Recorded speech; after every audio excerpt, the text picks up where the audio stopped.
for Christmas is you. You're a singer too. Sometimes. Yeah. Used to be. What's your favorite kind of art to create? Wildlife. What do you mean? I like doing wildlife because of the detail, the fine fur. I love doing the big cats, the leopards, and You the mean cheetahs. drawing, painting? Painting, drawing. Painting wildlife. Yes. And you like the big cats? I like the big cats, the gold in their eyes and the depth of their eyes. Bighorn rams too. They've got the most golden eyes, and it's so cool to paint them. Yeah. So it's the detail you can get out of wildlife that I love. Do you want to know the hardest animal to do? I do. A horse. You know why? Why? Because they're so muscular and they don't have the long hair to cover it. So if you get it wrong, it is so obvious that you got it wrong. Okay. Do you know what I'm saying? Yes, yeah, With for a sure. bear, and you've got that long it's fur, just a you can hide it. Big fluff. But a horse with that muscular build, if you draw it wrong, it's just in your face. Huh. Do you still attempt N- with horses, or do you stay away? I don't like the horses, but if a client says I want a horse, I do a horse. Okay. Rebecca Pittman joining us. She's the author of The History and Haunting of the Stanley Hotel. Rebecca, hey. Hey, how are you? I'm so well. Thanks for coming in again. You're so good to me. You always share your forum with me. Well, I wanted to do a book giveaway because Carrie Vicentator's book, Wild Mom, is doing great. My book, Stranded in a Snowstorm, is back in stores. And so I thought, let's do a bunch of giveaways with just the best local authors that I can think of. And your book is probably the best-selling book from Northern Colorado at this point. Bless your heart. It could be, Thank right? you. I mean, it's It's selling. doing really, really, really well. It's in several shops up at Estes Park, and they just call and say, "We're out again. Yeah. Send me another 16. We're out again." I mean, that's the perfect place to sell this book. Oh, and I appreciate their support so much. Yeah. So what's so great about it? The History and Haunting of the Stanley This Hotel. is the second edition. The first edition did insane.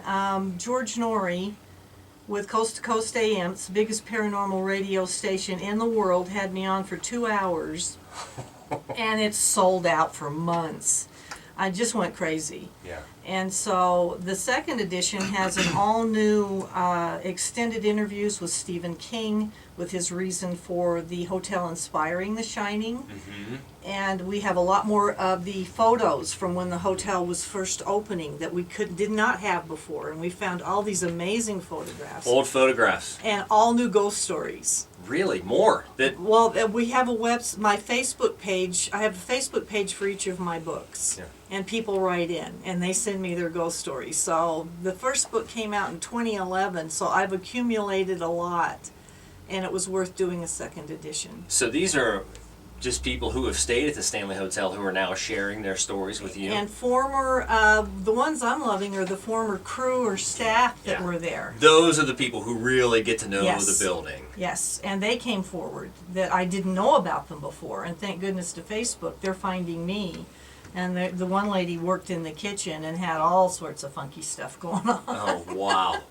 So you also have the book, The History and Haunting of the Lemp Mansion. Yes. But I think the difference between the Lemp Mansion and the Stanley Hotel is probably Stephen King and the movie The Shining. It Yes. makes it so much more famous. So it's not just, whenever we go to anywhere, it's interesting to hear about the local haunted place, right? Yes. But The Shining was such a big movie. Stephen King is such a huge author that it really probably takes it to the next level, doesn't it? It puts a spotlight on it for sure. Yeah. Yeah, I mean, John Cullen, who owns the Stanley Hotel, when I first talked with him to get permission for the book, he said more than one hotel has been saved by a famous movie. And the Stanley went through periods of struggle, which everyone who lives in Colorado knows that. And boy, now it is going to town, and they built a new maze up there to emulate the movie. All these new buildings. It's pretty busy.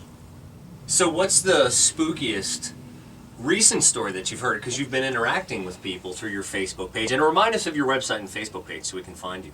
The website is just www.RebeccaF, as in Frank, Pittman.com. Mm-hmm. Pittman has 2 T's. Yep, RebeccaFPittman.com. We Yep. can find your Facebook page there. And then on Facebook, you just put in the name of the book, The History and Haunting of the Stanley Hotel, or The History and Haunting of Lemp Mansion, or The History and Haunting of the Myrtles Plantation.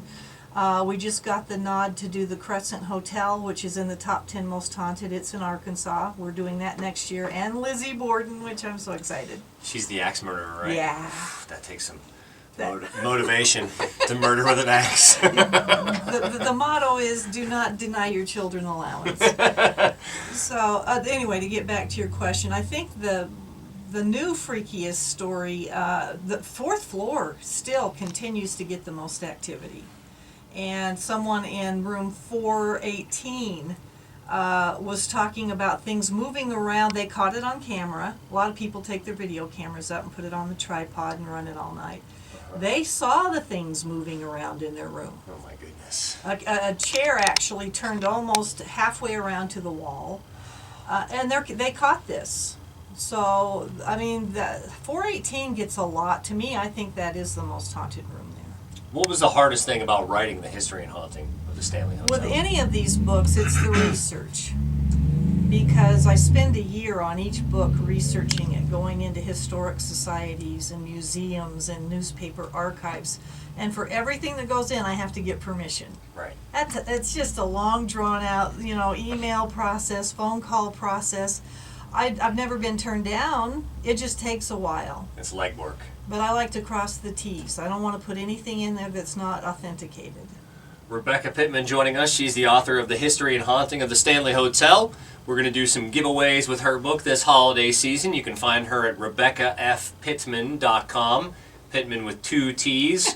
So my book is going to be, we're going to be giving away my book as well. And I appreciate all the help you've given me. And, one of the things where I feel like I'm having trouble with in this author journey is the stuff that's outside of writing. So how much of being a successful author doesn't have anything to do with writing? Marketing. Yeah. Marketing's huge. How much of a ratio? Is it a lot of... Oh, you have to do absolutely. If people don't know you're there, unless it's... I'm blessed with these books because they're in a very specific niche. If you type in Limp Mansion, my book's at the top. Yeah. On Amazon. If If you you go to type in Estes- Stanley Hotel, it's at the top. And if you go to Estes Park, the Stanley Hotel is one of the most interesting things about Estes Park. Exactly. If your book's for sale up there, it's going to do well. But if you're outside a very generalized niche, you've got to market it, and it's tricky. I've been blessed to people like you who've shared your forum. I've been on TV a lot and magazine articles and things, so I'm very blessed. Yeah. But that's a lot of work, especially if you're an independent publisher, as you well know. Yes. And congratulations on your book. The color pictures are amazing. I'm excited about it. That is so cool. Yeah, it's super fun. I had a lot of fun just writing about what I'm into. Well, tell me, I know you're interviewing me and I love you dearly, but tell me about yours real quick. Tell me what you're doing. Well, mine was inspired by the time that I spent in the woods from the time I was a kid to here in Colorado, where we would go up to Cameron Pass and we put skins on the bottom of our skis and we walk up the hill and then we ski down.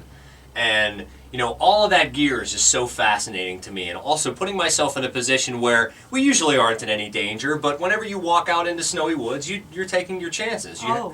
You have to kind of know what you're doing. And if things go sideways for a little while, you could end up in a weird situation. So I wanted to write a survival story because I love survival gear. I love the outdoor gear. But I also wanted to bring it into the modern world. Getting out into nature is one of my favorite things to get me away from all these computers. I have 4 computers in this room and I'm using all of them. Yeah. So I spend a lot of time with screen time. But also, whenever I go out into the woods, I don't leave my phone behind.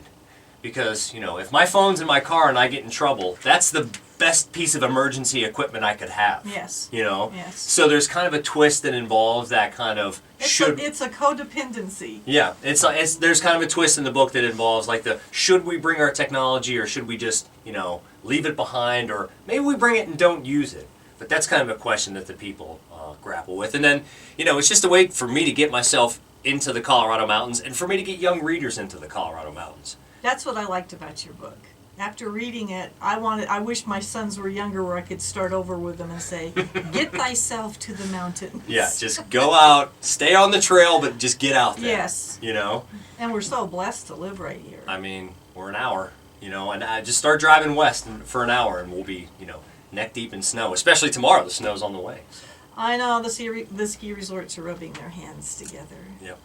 So it was, it was a lot of ski resort stuff. A lot of backcountry skiing stuff is what inspired me. So I'm excited.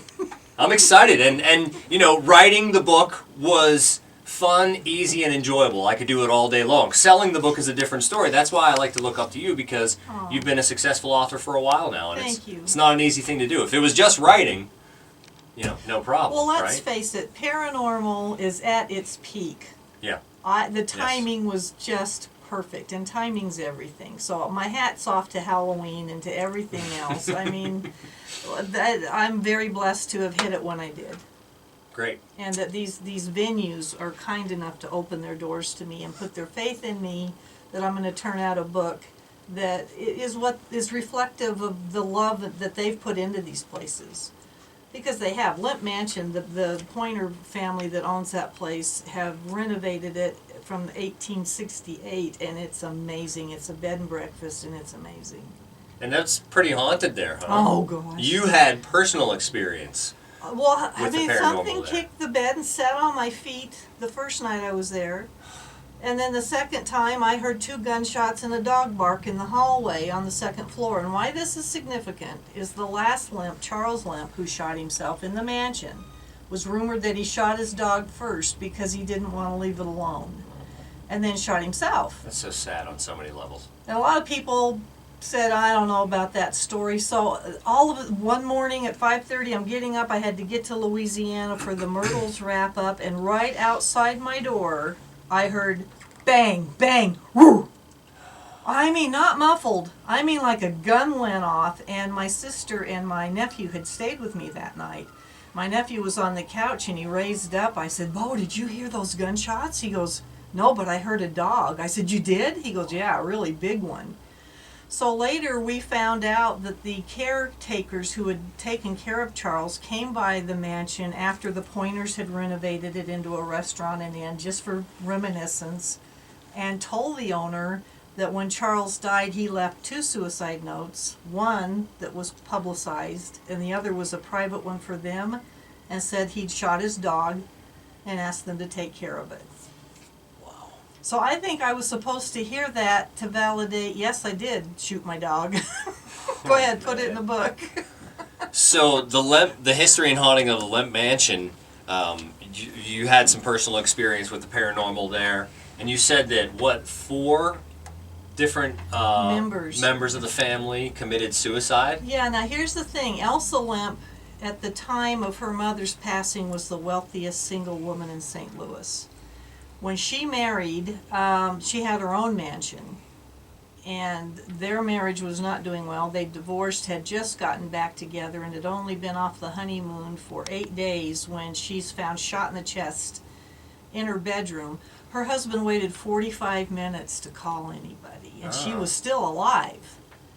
So there, I got the coroner's report, which was not easy. Took me 3 months. Got the police This is from 1920. This was not easy.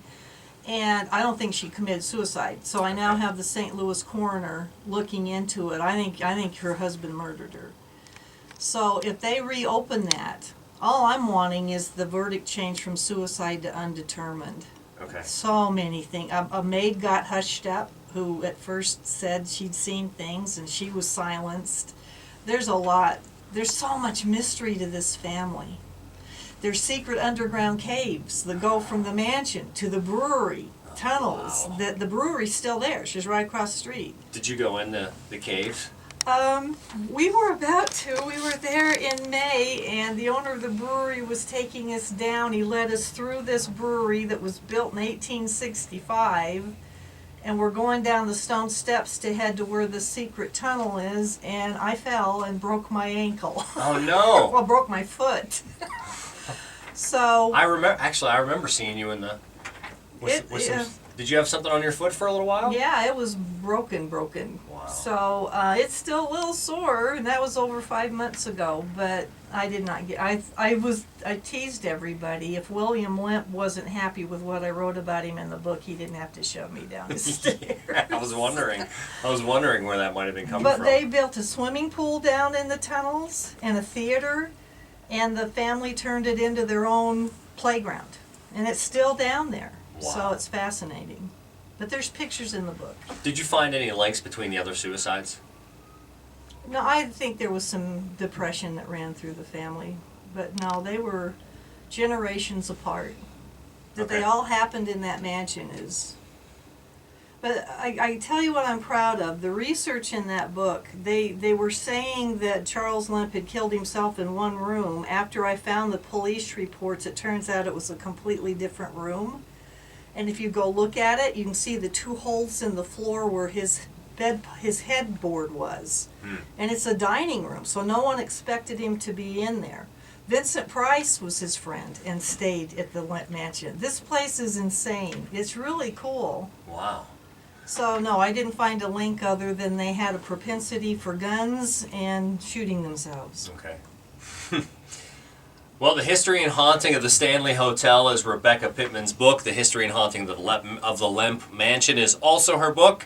Thank you so much for Thank being you, a part of Paul. our holiday giveaway. We really appreciate it. Well, do you have a second to tell me what you're doing with the giveaway? Yeah, we're just going to go on the air and let people know that we're giving the books away. We want to give the gift of reading this holiday perfect. season. Yeah. Merry Christmas. Yeah, Merry Christmas to you too. Thank you, Rebecca. Thank you.